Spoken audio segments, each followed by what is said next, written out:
Good morning, listeners. My name is Patrick Shannigant, and you are listening to Ornithology Weekly on CDC Radio One. The latest bird news, facts, and findings every Saturday at 6 a.m. Mountain Time. Now, before you listen, there's something I'd like you to hear.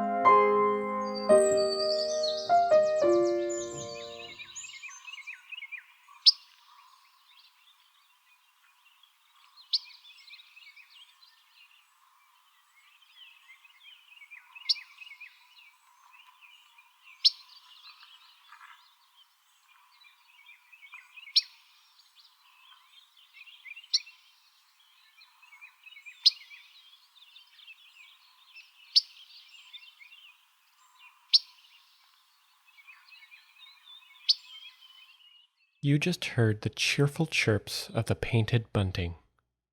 The scientific name for the painted bunting is Passerina ciris.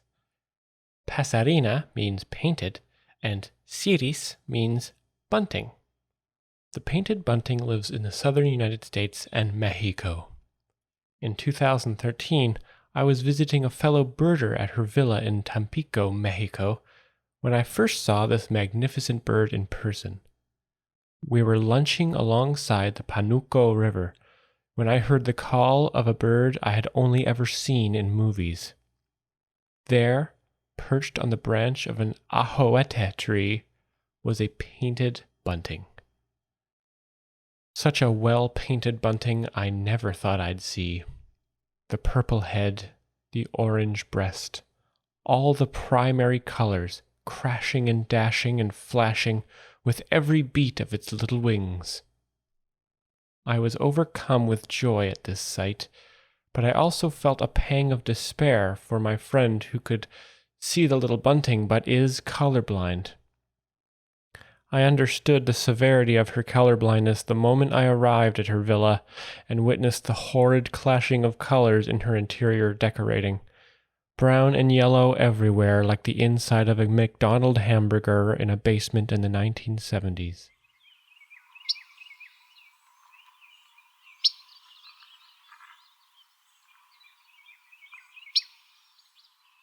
I grabbed my camera and took as many pictures as I could before the little fellow fluttered off.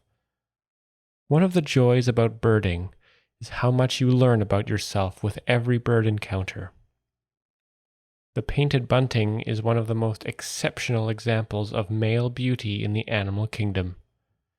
In bird society, it is often the males, not the females, who are ornately decorated and must sing and dance to impress the opposite sex.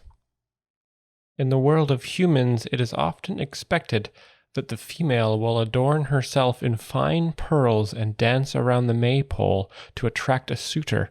But imagine if the opposite were true.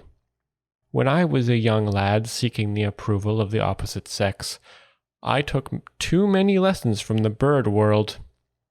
I learned to sing, play the harp, and macrame the most beautiful, splendid fascinators. But the ladies didn't care for any of that. They wanted gruff and tough, not bright and light.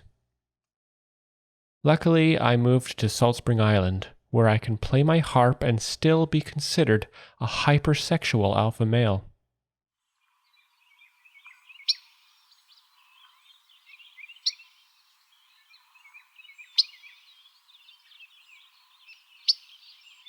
The painted bunting is a migratory bird that breeds in the southern United States and spends its winter in northern Mexico. It was November when I was down in Mexico and saw the PB for the first time with my friend Janet. We took many pictures during that trip, and I sent her a photo album that documented our birding adventures.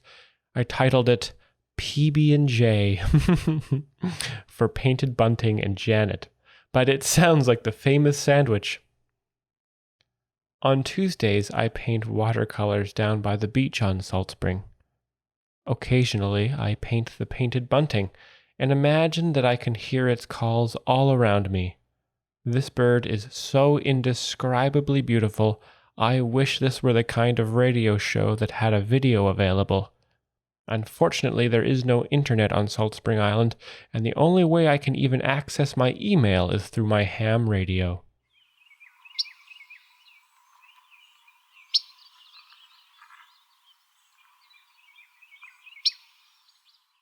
My guest this week has just finished writing a book on the painted bunting and is a guest lecturer at the University of Victoria and the University of British Columbia. She also happens to be my neighbor. It's so nice to welcome Dr. Evelyn Crabtree back to the studio. Thanks for being here, Doctor. Thanks for having me, Patrick. Let's get right to it. The painted bunting.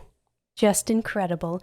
One of the most colorful, if not the most colorful buntings in the birdiverse.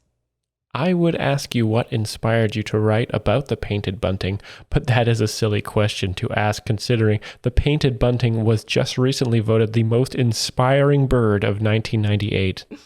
Oh yes, as you know, I have written books about many birds, but I wanted to wait until my skills were developed before I wrote about the painted bunting.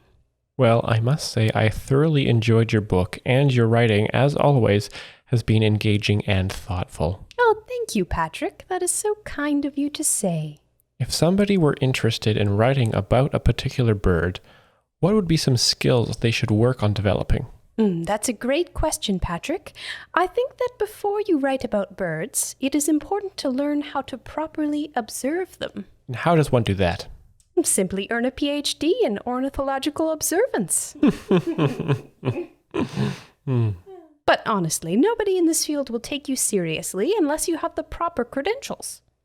So what is your research process? The most difficult part of bird watching is remaining objective. It is so easy to get emotional when observing birds, especially a bird like the painted bunting. You need to separate fact and feeling and record data without bias. So true. I've read many books by authors I won't mention that are clearly just trying to sell more copies to the uneducated casual birder. They are acceptable as a way to introduce new people to the world of birding, I suppose, but they can't be cited as a proper resource, not like one of your books. It's a lot of work to do things correctly, but I always remind myself that it's for the birds. For the birds, indeed. Where did you end up observing these painted buntings that you wrote about? I stayed with Janet down in Mexico. Of course, she's so great. What a dear. She has such a lovely villa with an interesting choice of decor. Before you say anything else, she is colorblind. What? So she's colorblind. That's why the inside of her place looks like trash. Oh yes, I know that. I was just going to compliment her walls that are festooned with bird paintings. Oh yes, they are lovely, aren't they? I love Janet. Anyway, what is the name of your new book? My new book is called Goodwill Bunting, The Painted Bunting. I love it. It's like that movie with Robin Williams and Brad Pitt. What a clever title. It will be available at the UVic and UBC bookstores this September. Thanks for speaking with me today, Doctor. Thanks for having me, Patrick. Well, that's it for the show. Thank you so much for listening, and happy Bird Day.